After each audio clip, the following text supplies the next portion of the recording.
Hello guys, super study पे मैं excise constable में जो हिंदी का पेपर है उसमें छेदित 2 की जो बुक है उनमें जो सूरदास की कविताएं हैं पहला चैप्टर।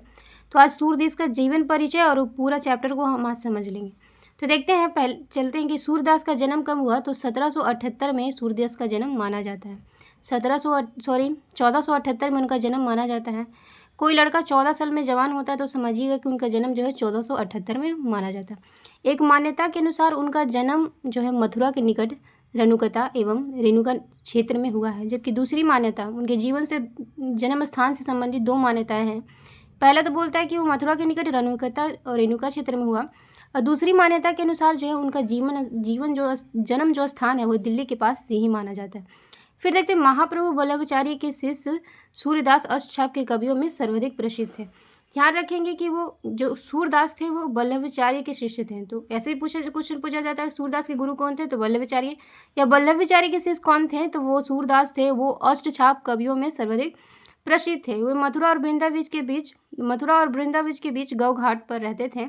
ये बिल्कुल क्वेश्चन पूछने लायक है। ये कहाँ रहते थे, तो मथुरा और वृंदावन के बीच गौ घाट पर रहते थे और श्रीनाथ जी के मंदिर में भजन कीर्तन करते थे। कौन से मंदिर में भजन कीर्तन करते थे, तो श्रीनाथ जी के मंदिर में। फिर आता है कि सन जो है 1583 में पारसोली में उनका निधन हो गया। तो इसको कैसे समझेंगे कि 83 वर्ष में अक्सर लोग मर ही जाते हैं। तो देखेंगे कि जो 1583 है ना, उसमें पारसोली में वो पार हो गया, यानी कि निधन हो गया उनका। तो देखिए 1583 पारसोली में पार हो गया, उनका निधन हो गया। चलिए आगे बढ़ते हैं। तो देखते हैं कि उनके 3 ग्रंथ थे, सूर सागर, साहित्य लहरी एवं सुर सरावली। सूर सागर जो है सर्वाधिक लोकप्रिय हो गया था। तो सूर सागर, साहित्य लहरी, सुर सरावली में सूर सागर सर्वाधिक लोकप्रिय हो गया। क्वेश्चन पूछा जाएगा सबसे लोकप्रिय कौन है, तो सूरसागर। फिर देखते हैं, खेती और पशुपालन वाले भारतीय समाज का दैनिक अतरण चित्र और मनुष्य की स्वाभाविक वृत्तियों का चित्रण सूरदास की कविताओं में मिलता है। यानी कि सूरदास जी थे वो सामाजिक जीवन से संबंधित थे। भारतीय समाज के दैनिक चित्र में था मनुष्य की स्वाभाविक वृत्तियाँ क्या थी, इनसे उनकी कविता में संबंधित बातें बताई गई। ऐसे करके भी क्वेश्चन पूछा जा सकता है। फिर देखिए, सूर्य जो है वात्सल्य और श्रृंगार रस के श्रेष्ठ कवि थे। वात्सल्य जो माता का प्रेम होता है उससे संबंधित होता है, श्रृंगार जो श्रृंगार से संबंधित होता है, तो वो उनके श्रेष्ठ कवि थे। वात्सल्य रस और श्रृंगार रस के श्रेष्ठ कवि माने जाते हैं। कृष्ण और गोपियों का प्रेम सहज मानवीय प्रेम की प्रतिष्ठा करता है। सूर्य ने मानव प्रेम की गौरव गाथा के माध्यम से सामान्य मनुष्य की हीनता को बोध मुक्त किया है, उनमें जीने की ललक पैदा की है। उनका जो कविता है उनमें ब्रज भाषा का निखरा हुआ रूप मिलता है। ये इंपॉर्टेंट पॉइंट है क्योंकि ब्रज भाषा का निखरा हुआ रूप उनकी कविता मिलता है। वो जो चली आ रही लोकगीतों की परंपराओं में ही श्रेष्ठ कड़ी है। तो देख लेंगे कि उनकी जो भाषा है लिखने की, तो वो ब्रज भाषा है, जो चली आ रही है परंपरा में वो श्रेष्ठ कड़ी है।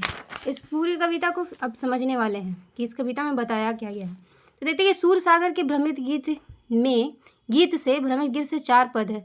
इस सूर सागर का जो ये सूरदास का जो ये चैप्टर है ना, उसमें 4 पद बताए गए हैं। आप उन्हें पढ़िएगा तो नहीं समझ पाइएगा। तो 4 पद की व्याख्या दी गई है, मैं आपको समझा देती हूँ। पहले 4 पद है ना, तो उसमें देखते हैं कि कृष्ण ने मथुरा जाने के बाद स्वयं न लौटकर उद्धव के जरिए गोपियों पर संदेश भेजा। यानी कृष्ण जब मथुरा गए तो वो खुद नहीं आए, उद्धव को भेजे गोपियों के पास। किस लिए भेजे, तो देखते हैं कि उद्धव ने निर्गुण ब्रह्म एवं योग का उपदेश देकर गोपियों की विरह वेदना को शांत करने का प्रयास किया। उद्धव जब पहुंचे तो गोपियों को क्या किया, निर्गुण निराकार और ब्रह्मा योग का उपदेश देकर गोपियों की विरह, गोपियां जो कृष्ण से दूर थी उस विरह में जल रही थी। जब हम जिससे प्रेम या स्नेह होता है उससे दूर रहते हैं तो उसकी जो जलन होती है या कहीं कि वो जो तड़प होती है उन्हें विरह कहते हैं। तो उस विरह को शांत करने के प्रयास से उद्धव गोपियों के पास आए। फिर गोपियाँ क्या कहती है, गोपियाँ जो है ज्ञान मार्ग की बजाय प्रेम मार्ग को पसंद करती है। वो उनका ज्ञान नहीं सुनना चाहती, वो प्रेम मार्ग को पसंद करती है। इस कारण उन्हें उद्धव का सुख संदेश पसंद नहीं आया। जब उद्धव ने बोला कि कृष्ण नहीं आ सकेंगे, मैं ही आप लोगों के पास आया उनका संदेश लेके, तो उनका वो सुख जो संदेश था वो पसंद नहीं आया। तभी वह भौरा आ पहुँचा। यहाँ से ब्रह्म गीत का प्रारंभ हुआ। गोपियों ने भ्रम के बहाने उद्धव पर व्यंग के बाण छोड़े। देखते हैं, पहले पद में गोपियों ने यह शिकायत वाजिब लगती है कि यदि उद्धव कभी स्नेह के धागे में बंधे होते तो विरह की वेदना की अनुभूति अवश्य कर पाते।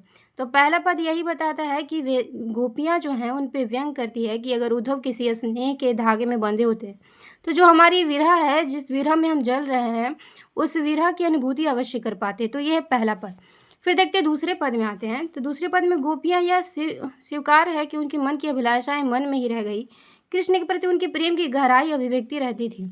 दूसरा पद में देखेंगे कि दूसरा पद में अगर पूछा जाता है तो बोलेंगे कि उनकी जो मन की अभिलाषाएं थी वो मन में ही रह गई, वो कृष्ण के प्रेम के प्रति गहराई अभिव्यक्ति करती थी।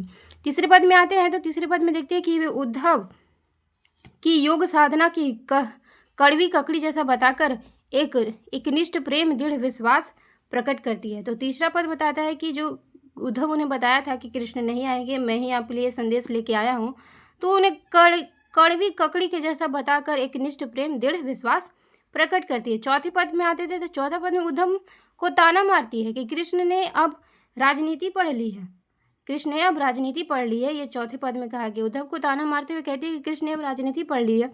अंत में गोपियाँ उद्धव को राजधर्म प्रजा के हित याद दिलाया जाना सूरदास की लोक धार्मिकता को प्रदर्शित करता है। तो अंत में उन्हें कहती हैं कि उद्धव ने अब राजधर्म प्रजा के हित के बारे में सोचने लगे हैं, अब गोपियों से कोई ये नहीं है। तो ये सारी जो बातें थी वो सूरदास के माध्यम से इस चैप्टर में बताई गई थी। थैंक यू दोस्तों, अच्छा लगे तो ज़रूर जुड़िए और लाइक कीजिए।